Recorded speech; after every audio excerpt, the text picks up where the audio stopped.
La parole est à Monsieur Christophe Naegelen. Merci Monsieur le Président. Ma question s'adresse à Madame la ministre de la Cohésion des territoires et des relations avec les collectivités territoriales. Ainsi que la loi leur permet, les élus de la communauté de communes des Hauts-de-Vosges ont décidé de se séparer. À partir de janvier 2022, les 22 communes seront séparées en 2 communautés de communes distinctes. Ce sera, avec un autre cas dans le Morbihan, les premières scissions de communautés de communes. Bien préparer cette transition entre scission et création est un enjeu majeur. Ces cas serviront de jurisprudence.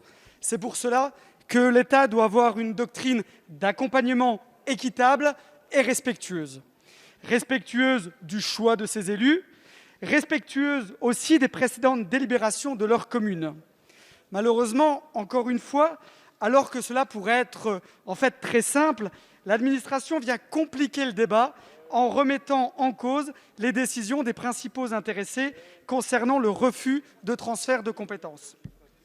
Madame la ministre, au moment où nous allons étudier la loi 3DS, il faut donner toute latitude aux élus pour faire vivre leur territoire et ne pas leur imposer des mesures technocratiques et lointaines.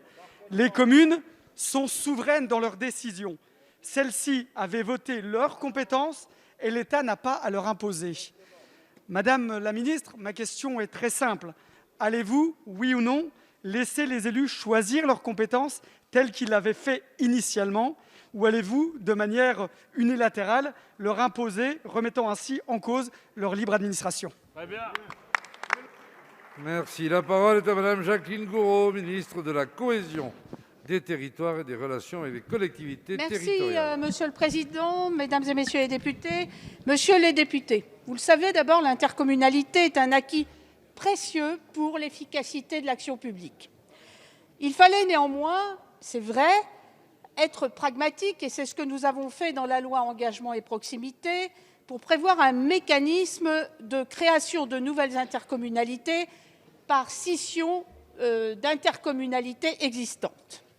Entendons-nous bien, cette procédure nouvelle ne doit naturellement pas avoir pour effet de fragiliser la situation intercommunale. C'est une solution de dernier ressort quand le divorce est devenu la seule issue possible. Mais la scission d'une intercommunalité, comme sa création d'ailleurs, n'est pas une opération anodine. C'est pourquoi la loi Engagement et Proximité a prévu qu'une étude d'impact préalable soit portée à la connaissance des conseils municipaux. C'est le cas de la communauté de communes des Hauts-de-Vosges dont vous parlez et que vous illustrez à l'instant. Et je voulais vous dire, monsieur le député, que ce n'est pas l'administration qui impose, ou les fonctionnaires, comme vous l'avez dit, c'est la loi, tout simplement.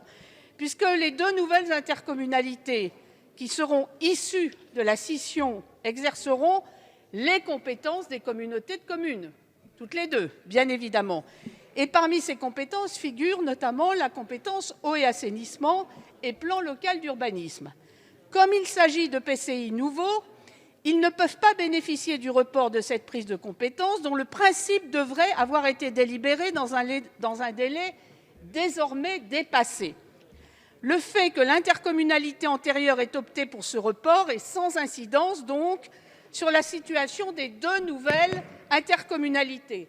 Il s'agit naturellement d'une évolution importante et je voulais vous dire que j'ai pris contact avec le préfet des Vosges et en accord avec les 2 futures communautés de communes, elles seront accompagnées dans la mise en œuvre de l'exercice de leurs compétences qui sont obligatoires. Madame la ministre, monsieur le député.